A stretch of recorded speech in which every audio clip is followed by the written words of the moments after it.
Welcome. I'm Celly, the virtual lab instructor.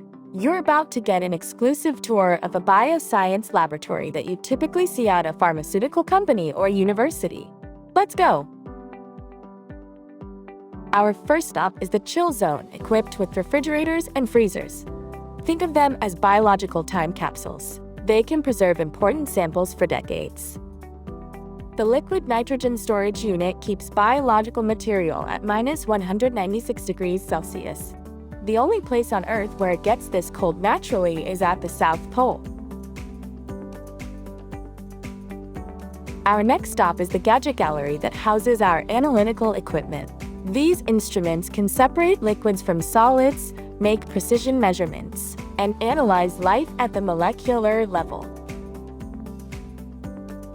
Working with hazardous materials requires specialized storage and ventilation equipment. This equipment will protect you, but in case of accidental exposure, there is an emergency shower and an eye wash. It's not the most comfortable way to rinse off, but it's fast and effective. You don't want to need it, but if you do, you'll be glad it's there. A lab bench is the scientist's main workstation. Alexander Fleming discovered penicillin working on a bench just like this one. Want to look inside the cell? Then join me in the cell culture room, where you get to work with living tissues.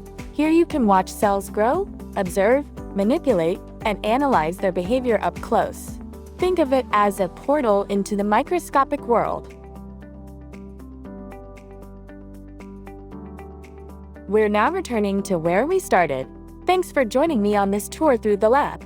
Come back soon. There's always more to explore on the fantastic voyage through science.